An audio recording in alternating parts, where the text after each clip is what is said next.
ladies and gentlemen. Welcome to the 12 o'clock show with Mayor Joe, and we're live and not on Zoom for the first time in a couple of weeks, which is great. Joining me today is Reynoldsburg City Councilman Bhuwan, Pyakurel. Thank you. I know we kind of got a big thing going on this weekend. This is the third annual in Civic, but the fourth annual overall. So tell us exactly what's going on with this Diwali to Here festival this weekend. Thank you, Mayor, and thank you everyone who are watching this one. Diwali is one of the biggest festival for Bhutanese, Nepali or Hindu communities anywhere in the world. So actually Diwali comes a little late in October, but because of the weather we are celebrating this weekend. So for the last 3 years, I would like to call it 4 years because one was done in front of City Hall. Mm-hmm. So we've been celebrating Diwali in the Civic Park, but this year is special for two reasons. One is there are a lot of different new things happening. First year we are struggling to find one single food vendor because nobody wanted to come. But this year we have 14 food vendors are coming together. Everybody wants to come. So this is one big thing there. And also we've also made a lot of different changes within the program itself. Like first year we were just trying which one works, which doesn't work. But now we know which works pretty well. And there are a lot of exciting things, especially for the children. One is bouncy house for kids, and face painting. I think there are a few of them, and henna. There are a few of them. There are all businesses coming. Almost 43, I believe, sponsors. They will be putting the tent, and anyway, same number of vendors are putting the tents, and 14 to 15 food vendors. So there are a lot of new things, a lot of things happening. But one thing which is not really exciting, but the reality is burn ban. Because the burn ban, we would not be having a firework this year. I know it's a good thing for the pets, but there's one thing is not that so good is that we would like to have that one. But we have made some adjustment for that one. We have some light things we'll be giving out to the kids. I think around 1,000 of them will be once the day ends. When the day start making dark, we'll be giving those things if they are on the light.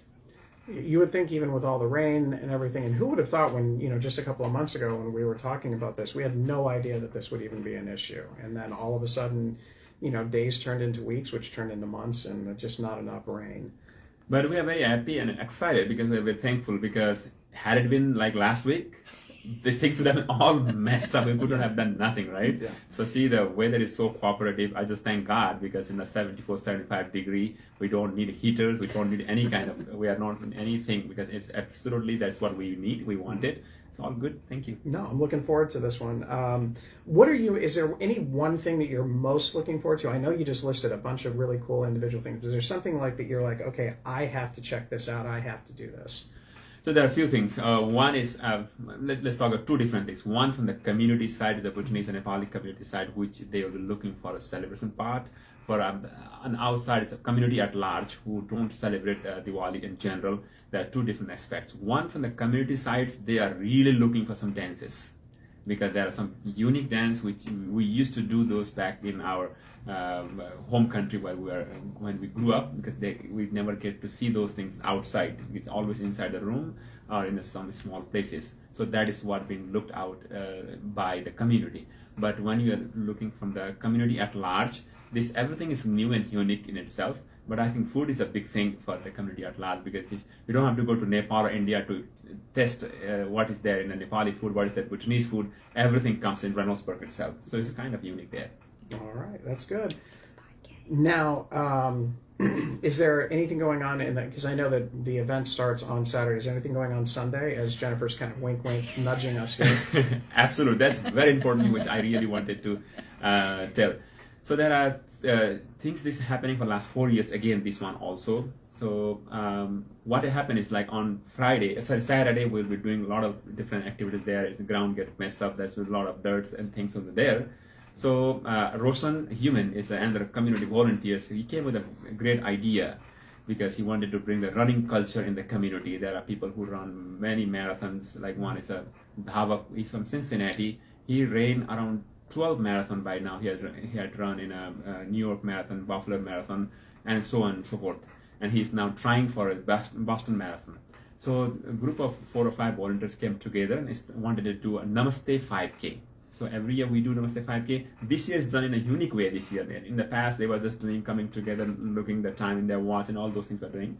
But this year it's in a systematic way we have been doing. So on Sunday morning at 8 a.m., I think starting at 9, but we'll be coming together at 8 and we'll do Namaste 5K, where there are several different groups. Like for the 10 and below, that's one group, and 10 to 14, that's another group, 14 to 19, and 20 to 40, and 20 to 39, and 40 to 60, and 60 and above. These are different categories. They have made for male and female. For each category, there will be a medal for all the participants, and there will be a trophy for each first and second in all different categories. So I think, Roshan, if you are watching, please do share the link for registration. I would like all of us to participate. It is a program for all of us to be healthy and be strong and be participating in everything's activity. So that's what's happening on Sunday morning next day. And the job of that group is to run as well as to clean the ground also. We'll be cleaning together. There we go. Well, in addition to obviously getting ready for Diwali, you are also a member of council. And so as we kind of approach the end of 2024, are there any things that you're working on or that you would like to kind of address or discuss about, what's going on with the city and things you would like to work with? Thank you, Mayor.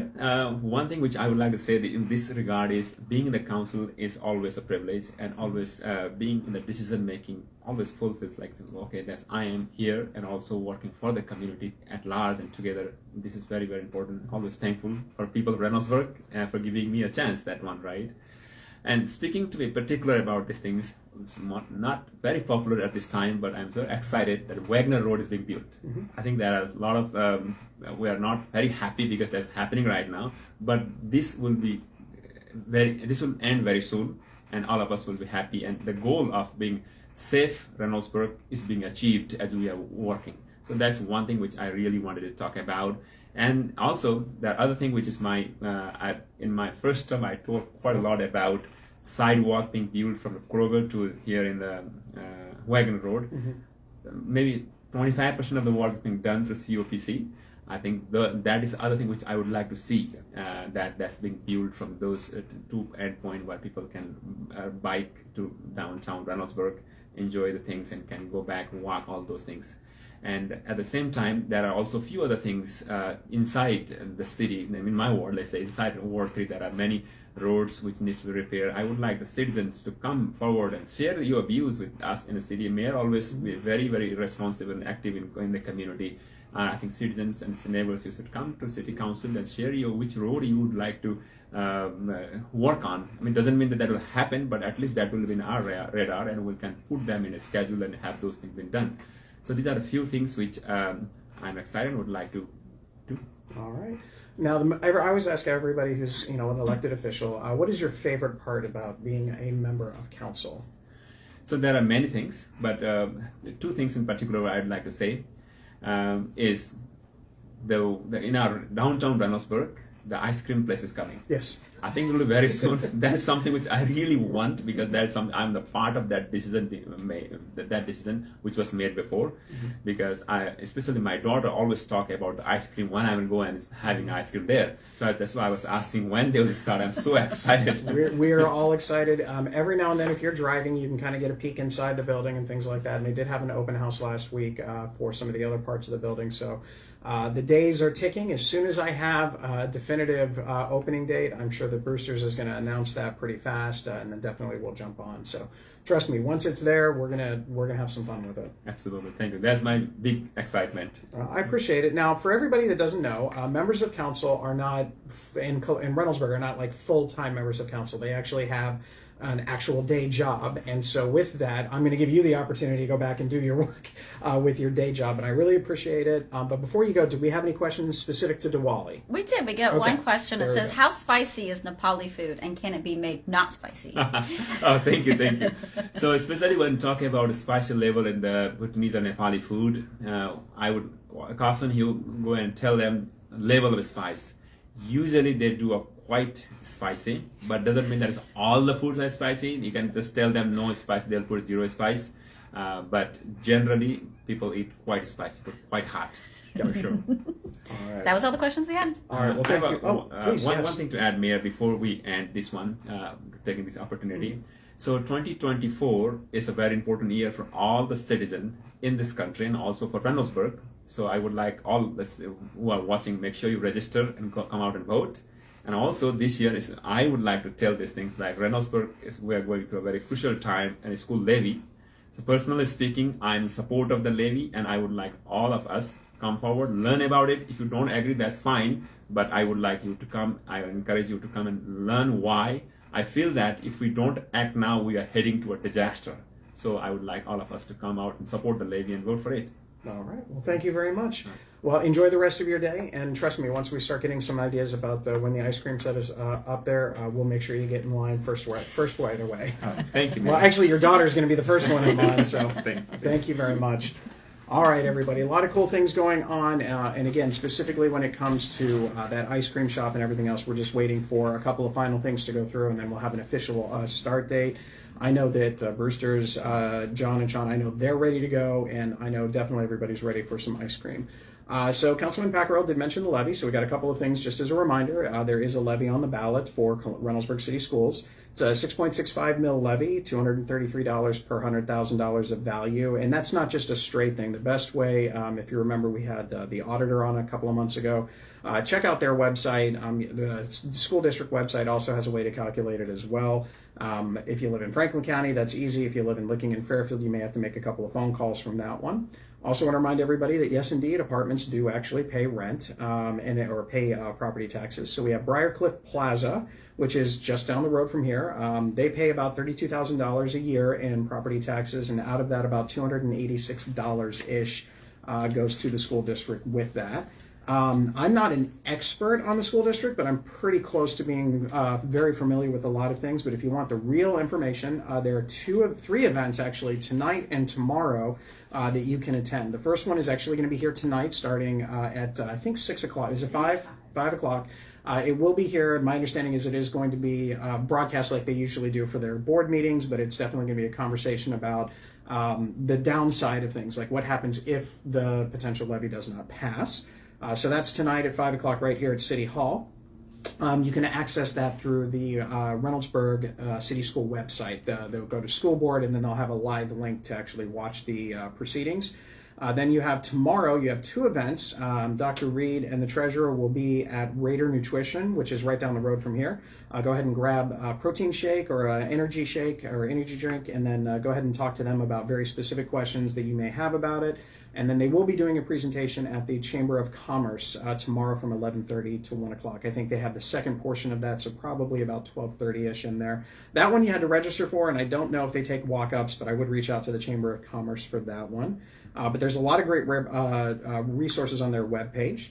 Also want to give you a kind of a heads up. If you remember last year, every year the City of Reynoldsburg, the school district, plays that team over on the other side of 256, and there is a contest that started last year for a food drive, and then the winning team, basically all that food would then go to the local food pantry, and then the school that won the food drive would be announced. Reynoldsburg didn't fare too well on the field or in the food drive last year, so we're getting ready. We've got a couple of weeks to go, but pay attention for some new information. We'll be able to accept some donations here at City Hall, as well as all the different schools and things like that, but pay attention, so we'll have that in there. So now I'm going to kind of change a little bit, because I know usually we get a lot of questions on some other things, but we did get a lot of questions on something specifically from a resident. So I'm going to go ahead and answer all of these. There were a lot of them, so I've got some pages here, so please bear with me. One of the questions, basically kind of the response, was about immigrants. We as a city don't track immigrants, whether they're legal or otherwise. We don't do it at this level of government. And we certainly don't know what steps any individuals we're going to take, whether they're immigrants, native born, whatever, coming in transient, whatever the case may be, what their particular personal steps would be for the levy.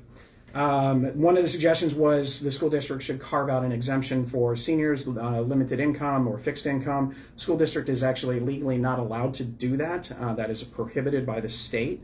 One question was that everyone knows that Reynoldsburg is being an extension of East Columbus. I really don't know what that means. So maybe you can share what you think East Columbus means in that regard.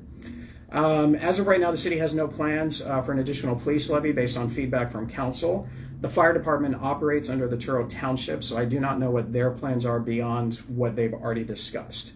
None of the businesses mentioned are actually in Reynoldsburg, so they wouldn't contribute, but I can say from a financial standpoint that the city is on track for another top 5 finish in revenue generation because of the businesses that have come into Reynoldsburg, including Central Ohio Primary Care, which this is they won't have been online for the full year, but definitely for a majority of it. The next section of it became more of a rant against me than anything to do with the levy, with a lot of political undertones. So I'm going to be very clear on a couple of things. One, I am a Democrat. I have always been a Democrat. I am the mayor of Reynoldsburg, but I am not just the mayor of the Democrats in Reynoldsburg. I am the mayor of the Republicans in Reynoldsburg, the Independents in Reynoldsburg, and what I feel is probably the majority, people who don't care about anything that I just said and just want their streets fixed. That's who I am the mayor of.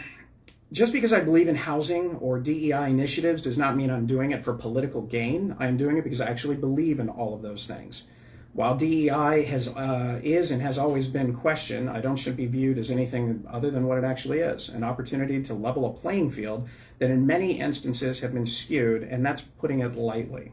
So let's talk about the big topic, first one, diversity. Our community as of 2020 is approximately 50% white, 30% African American, 10% multiracial, and 10% Asian, mostly the Nepali community. This community is one of the most diverse communities in all of Central Ohio, all with their own needs, their interests, and I represent them all in going about the business of the city. In my opinion, diversity is a strength. It is an economic strength with a number of businesses throughout. It is a strength from a social justice point of view when you have Juneteenth, Diwali, Pride, Christmas on the town, everything. That covers a large gamut of everybody in the community. As far as equity, believe it or not, not everybody starts their life's journey at the same place, but there are always high expectations. So what we should all do is find ways to have that equal opportunity. Now, the outcome is based on what the individual does after the fact. This is actually what a lot of the levy is going to do. It's going to provide a base. It's going to provide that equity as best as schools can so that as life happens to students, the playing field will be more even.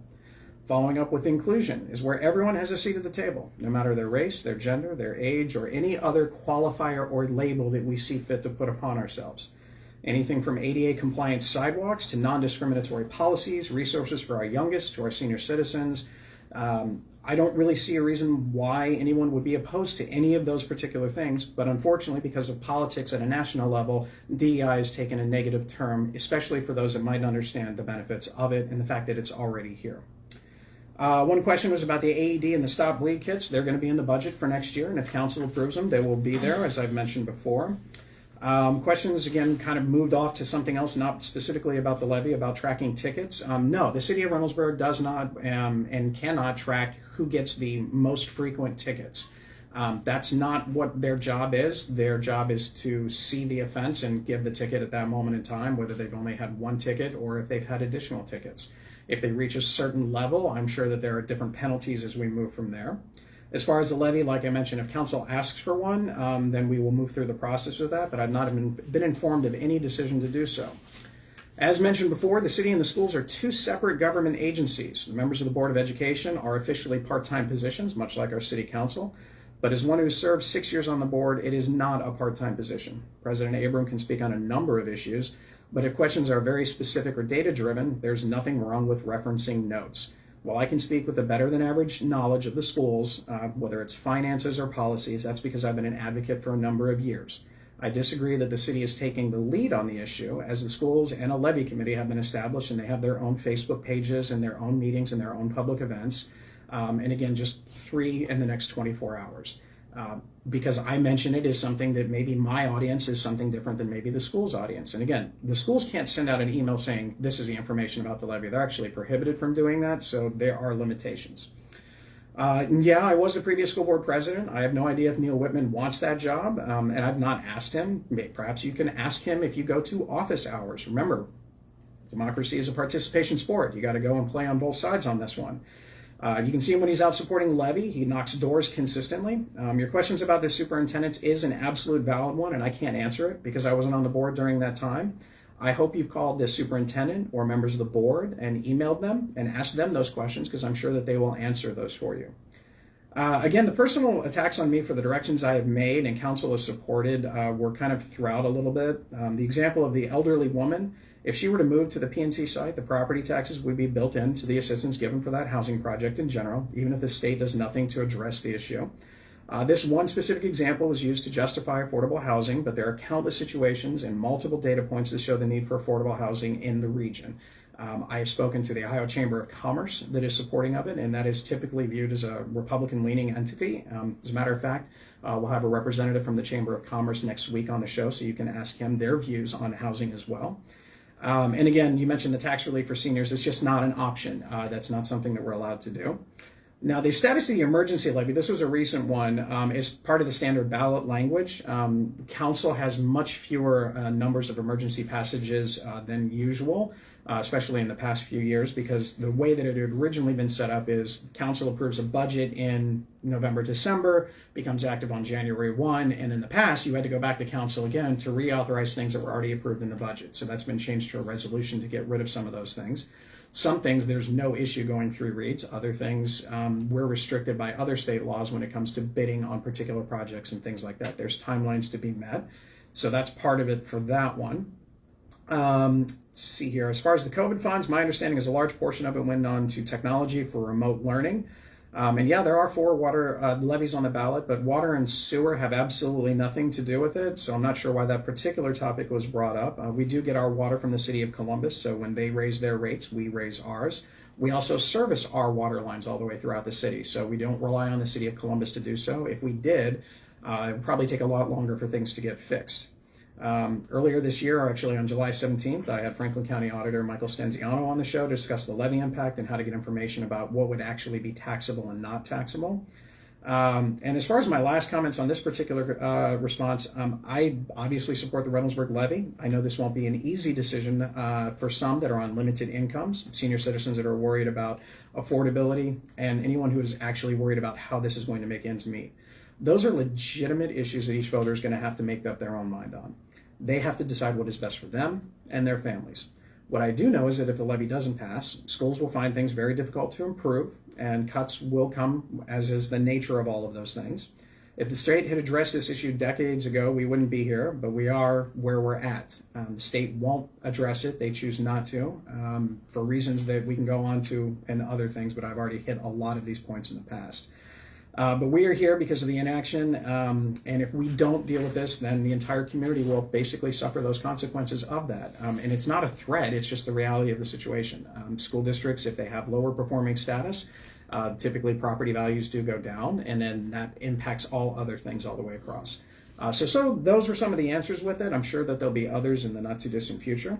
Couple of updates for code enforcement as we move on to that. Happy Stormwater Awareness Week, and big things with code enforcement is please, while you're out scraping up your leaves and things like that, please don't put them down the stormwater drains. That's one of the reasons that leads to flooding in the city of Reynoldsburg. A couple of cool things going on with the Reynoldsburg Police Department and Truro Township Fire Department. One, we have Shop with a Cop is coming up. The Reynoldsburg Police Department will actually take kids going out Christmas shopping with Meijer gift cards, accepted until November 25th. And Truro Township Firehouse is actually going to have an open house at their Livingston location on October 6th from 11 to 2. So that's the one on the other side, so go ahead and check that out.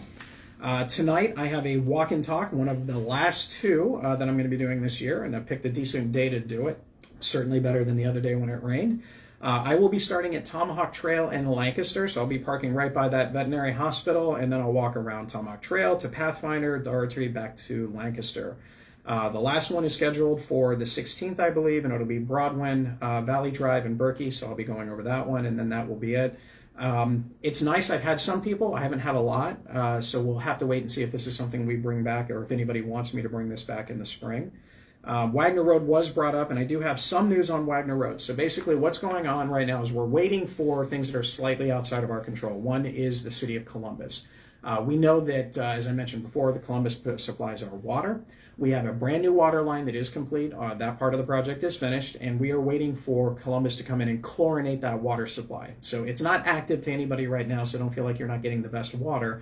It's not active. So they have to chlorinate the main line, and then we'll go ahead and do the connections all the way for the rest of it, at which point, once that chlorination is done, we can abandon the current line that's being used, and then we can go ahead and start the work on the bridge. We have a meeting tomorrow, and we hope to have a go, no-go date by tomorrow. So what that means is when this bridge starts under construction, there will be a traffic pattern change. That will probably come about 7 to 10 days after we make an announcement. So hopefully after tomorrow, we'll have a better idea. Then you'll start seeing some changes on Wagner Road to make both sides of the road a little bit more drivable than what they are. And then hopefully within the week to 10 days, that's when you'll see that shift in traffic. And then the bridge will be shut down for approximately 60 days or so. And then we'll move to the culvert and still have north and south access at that point, and then move on from there. We're waiting. We were just talking with the City of Columbus today. They know that our request has been submitted September 18th, and so they usually say within 7 to 11 business days is when that process goes. So it could be any day now. So as soon as we know, we'll let you know. CODA is having an open house next Wednesday, October 9th. So if you want to learn about the rapid transit line and how that will impact things, please go ahead and do so. So check that one out. We do have a couple of development questions. Good one. Again, we mentioned when the ice cream shop is going to open, so hopefully in the next couple of weeks. And a really cool question is one of the things that we're trying to do is improve our walkability within the community. And so the Taylor Road Firehouse is complete, and the pathway right next to it is almost complete. We're waiting to get the final sign off from them. We'll probably have I don't want to call it a ribbon cutting because it's just kind of a pathway, but we'll definitely do some sort of an opening ceremony for that. That pathway is going to take us almost all the way to Wagner Road Junior High tennis courts. The city will pick up the rest of the portion from this from where the tennis courts are to where the trail is. But that will be open to everyone, and that will connect it. And then once Wagner Road is complete, you can actually take this path all the way from Taylor Road to Wagner Road, and then take those sidewalks all the way across to Main Street, or if you want to go to Broad Street. Excuse me. So we've got those ones. We have the Issue 1 Town Hall on Thursday, October 10th from 7 to 8 p.m., so that's next week, but that's at the main branch of the Columbus Library. And perhaps if you hadn't heard, Halloween is just around the corner, including the Halloween party. So we've got a lot of things going on in partnership with the community association. We've got our own kind of spooky vendor trail. Then we've got some trick-or-treat trails, and then we've got some games and activities and all sorts of really cool things coming up. So keep an eye out for that. We'll see all that stuff out there. And while we're speaking of Halloween, there's always a question of why is Halloween where it's at. So there's a regional reason for it, and then there's a more specific reason. So the regional region is Central Ohio communities are part of what is called MORPC. That's the Mid-Ohio Regional Planning Commission. And as a region, 35, 40 years ago, the region decided that they wanted to make sure that Halloween was identified as one specific night for all communities. So that way each community knew how to address things like police staffing, making sure the traffic was there, making sure that there was consistency in messaging all the way across. So that's why they decided it. If you're relatively recent to Central Ohio, I get how that is confusing. You would think, why isn't Halloween on Halloween? Completely understand that, but that's something that's been decided a long time ago.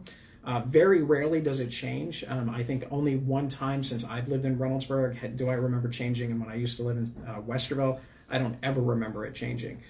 So I don't imagine that it will, but a lot of the reason is why you don't do it on a Friday, Saturday, or Sunday are kind of practical reasons. One, you don't do it on a Friday night because what if there's a football game in town that Friday night? A lot of kids go to that. You don't want to force anybody to choose between one or the other. Second thing, Friday night, Saturday night are nights that typically see a little bit more activity in communities when it comes to the police department. And honestly, I would rather them be dealing with they deal with outside in the community on that night. That way on a Thursday night, Monday night, Tuesday night, Wednesday night, whatever it may be, they can be out in the communities and the neighborhoods, and you can see them around to make sure that everybody remembers to drive a little bit slower. So that is the other practical reason. Otherwise, we would have to shift, and sometimes when you shift things like that, it becomes a little bit more difficult scheduling-wise because, again, everybody only has so many police officers, and there are only so many police officers on duty, but we want to make sure that they're out there so that way people know not to speed. So those are kind of legitimate questions for it. All right, any questions, comments? No. All right. Well, I do appreciate everything that you brought up today. I enjoy the questions. I hope to have a decent crowd out tonight. Again, you'll see me. I'll be the one with a trash picker and a trash bag. So I'm looking forward to that one right on Lancaster and Tomahawk. Next week, former Congressman and now current president of the Ohio Chamber of Commerce, Steve Stivers, will be joining us here. He and I have had the pleasure to do an online interview with the Chamber of Commerce a couple of months ago. I was able to speak at one of their functions early this year about housing in general. So I'm looking forward to having him on the show so we can have a good conversation about all the things the Chamber is doing. And with that, everybody, please stay safe, please stay respectful, and as always, please put away your shopping carts. Bye, everybody.